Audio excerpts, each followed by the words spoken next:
तो यहाँ पर दूसरे नंबर का प्रश्न है, वो हम देख लेते हैं। दूसरे नंबर का प्रश्न क्या कह रहा है, 4s² माइनस 4s प्लस 1। करना क्या है, सेम काम करना है जो पहले नंबर के प्रश्न में हमने किया था। शून्य याद करना है, देन शून्यकों का योगफल और गुणनफल के बीच में क्या संबंध होता है वो हमको यहाँ पर दर्शाना है।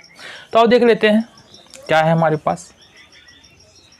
तो दूसरा प्रश्न क्या है, 4s² माइनस का 4s और प्लस का 1, ये हमारे पास बहुपद दिया हुआ है। सबसे पहला काम क्या करते हैं, सबसे पहला काम करना है इसका हमको शून्यक निकालना है। और शून्यक निकालने के लिए क्या करना पड़ेगा, हमको सबसे पहले इसका गुणनखंड निकालना पड़ेगा।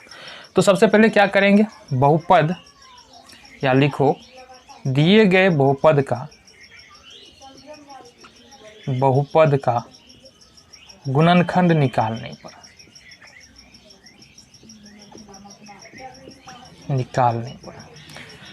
तो दिया हुआ बहुपद क्या हमारे पास दिया हुआ है, 4x² माइनस 4s और प्लस में 1, ये हमारे पास दिया हुआ है।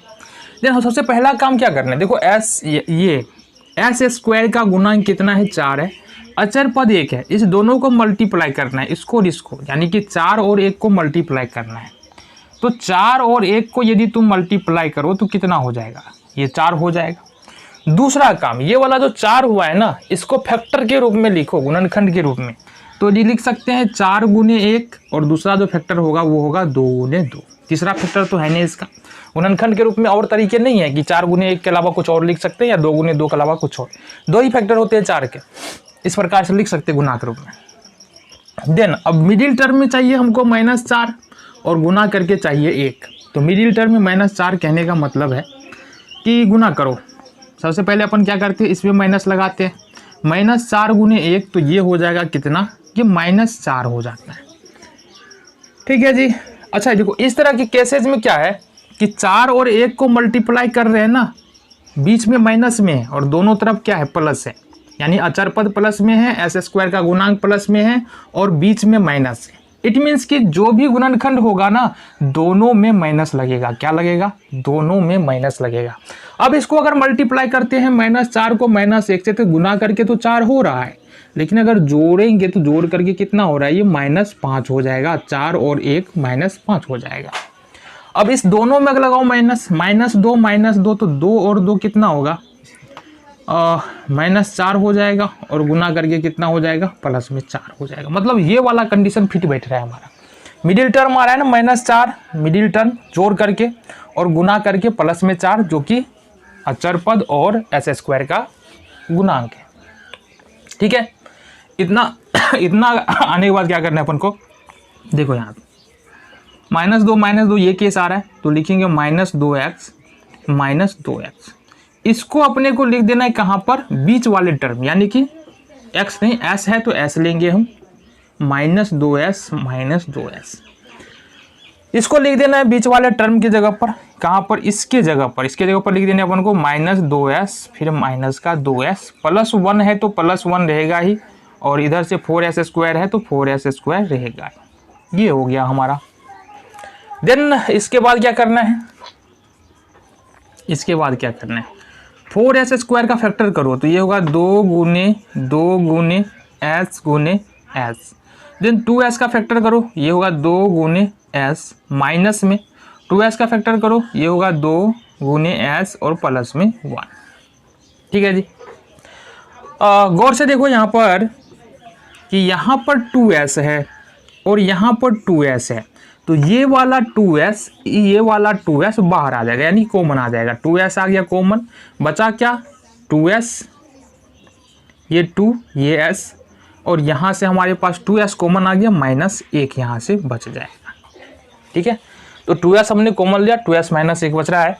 देन यहाँ पर देखेंगे, यहाँ पर माइनस में 2s है, प्लस में 1 है, कॉमन क्या आएगा, दोनों में तो कुछ कॉमन आ नहीं रहा है, सिर्फ और सिर्फ -1 कॉमन कर सकते हैं। क्या, -1 कॉमन यहाँ से अपन को पकड़ लेना है।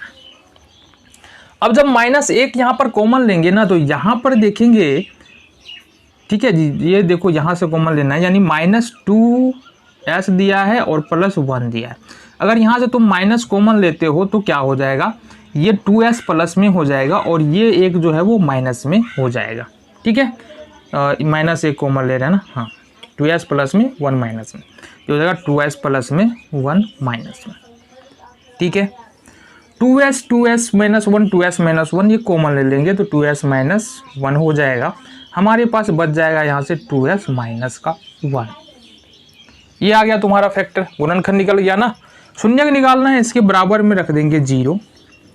बात करेंगे 2s माइनस 1 बराबर में 0 और सॉल्व करेंगे। इसको सॉल्व करो, कैसे कर सकते हो, ये हो जाएगा 2s 1 को उठा के दूसरे तरफ शिफ्ट करेंगे, ये हो जाएगा हमारा 1 और 2 और s के बीच में गुना का चिन्ह है तो s बराबर लिख सकते हैं हम 1/2।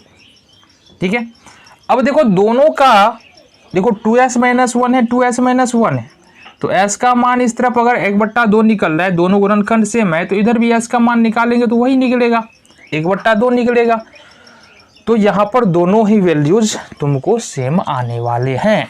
आगे देखते हैं।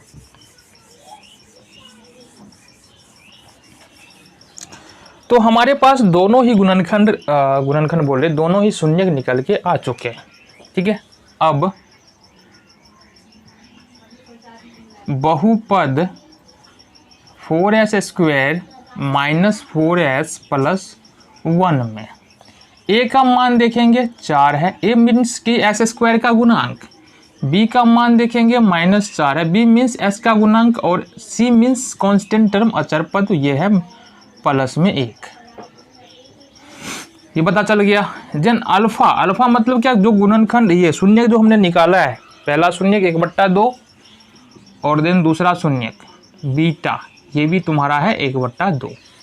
ठीक है, इतनी बातें तुमको पता चल गई। अब करना क्या है, अब सबसे पहले निकालना है alpha plus beta. Alpha plus beta means 1/2 plus में 1/2, 2 का एलसीएम 2 होगा, 1 प्लस 1 सिंपल भिन्न का जोड़ है, कट जाएगा, कितना हुआ 1। देन माइनस b/a करना है, b का मान बता दो कितना है बाबू साहब, ये है -4 और a का मान कितना है 4। ये माइनस माइनस प्लस हो जाएगा, +4/4 कितना हो गया ये 1।